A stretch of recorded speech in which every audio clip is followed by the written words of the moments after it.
Team Deathmatch, a term so often used in multiple genres of gaming, yet still manages to stick true to its intended purpose. Fight together, kill, win. Hello travelers, welcome to the Dusty Gullet, where we take a break from the faction politics and talk about all things current, new, and upcoming in the world of Ulthala. This is Wolfie, and today I want to talk about the current working game mode in Project Stamina, simply called Team Deathmatch. Now, what is Team Deathmatch? Well, in simplest terms, this is when opposing teams of people fight against one another, most traditionally two teams, and go until a certain goal is met. This goal could be in the form of lives or stocks, where each player can only die a certain number of times, or it could be a point system that counts until the end of a timer or until a point threshold is met.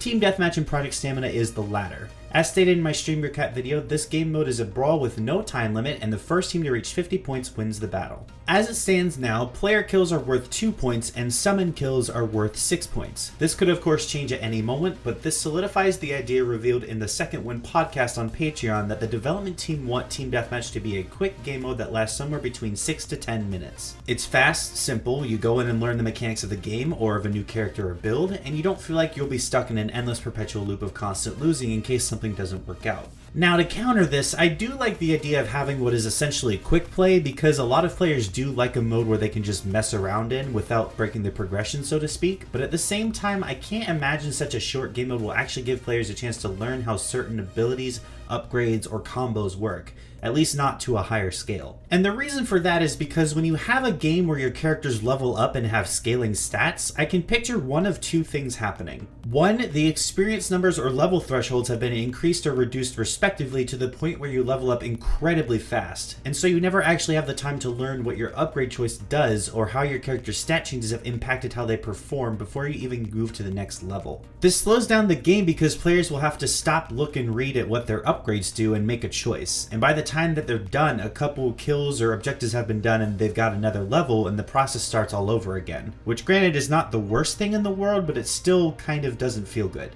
Or two, the experience numbers and level thresholds stay the same and you never actually have a chance to get to max level before the game is even over, thus defeating the purpose of trying to learn a character and how they play into the endgame with full upgrades. Now, this could potentially be counteracted by the possibility that there will be less kills happening in future game modes, and so leveling will be comparatively slower in those game modes anyway, but the point still remains that there's going to be some balancing to be done. There was also the idea that you start the game at level 10, but that creates an incredibly slow start of a match as everyone is just sitting in base and picking their ability upgrades, and that also defeats the purpose of learning your build in a sense of progression level to level. Not to mention that this would also give a massive edge to late game characters, though at the same time slow progression and quick matches gives a massive edge to early game characters, so there's going to have to be a lot of fine tuning in this progression system. But moving on, let's talk about these secondary objectives, starting with the summons. We don't know much about summons at the moment aside from the fact that there are currently two that are working. One that more focuses on damage and the other that does more healing. These creatures will have a standard ability to defend themselves and a special burst ability on a fairly long cooldown. And I could also imagine them having some sort of functioning aura or area benefit like a gigantic. In Fancy Pants' words, he says that he would like for the summons to be strong enough to act as a secondary base instead of allies having to run back to spawn. The summons also have a large amount of health, which is why they are worth 6 points as mentioned earlier.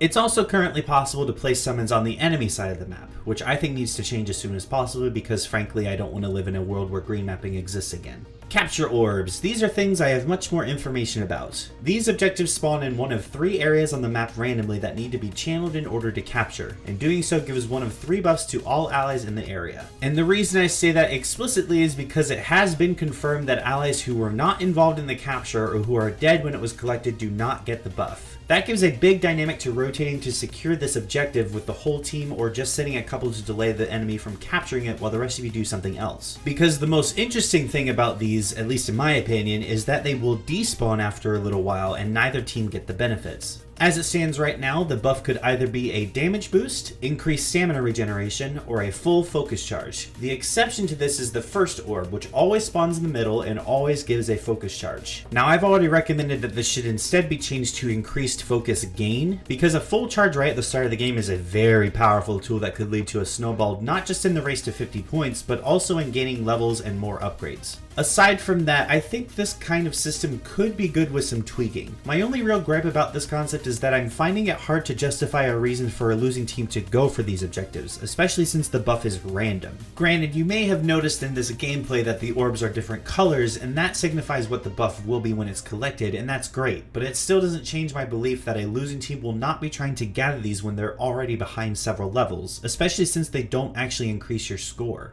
I will say though that the intended purpose of creating these objectives was to give players a reason to group in battle over something, where before it was just a mass of people running around and hitting each other while some just happened to be on the same team as others. So in that regards it was a success. It also sort of developed this soft meta because a few games into the playtest we started to see a lot more R4s since he's the only one that can consistently disrupt orb capture with his Q and focus, and I wouldn't be surprised if the cleanse broom got picked a little more because it does remove hard crowd control. As the game continues to grow and more heroes come in, like Geist, I hope to see more abilities that can interrupt capture. All in all, I would say that the Team Deathmatch game mode does fulfill its intended purpose of being fast to get in and quick to complete. With the game being so early, we do need to remember that a lot of game functions that are in right now are just to make sure that they actually work, while balancing comes later. I would really like to see more information on the summons and what exactly they provide for the team, because it sounds like they're meant to be pretty powerful. I'm also curious if the developers intend to allow creature kills to influence the team score, because it would make sense. I also still have a lot of concerns on how quickly or slowly players will be gaining levels in this game mode.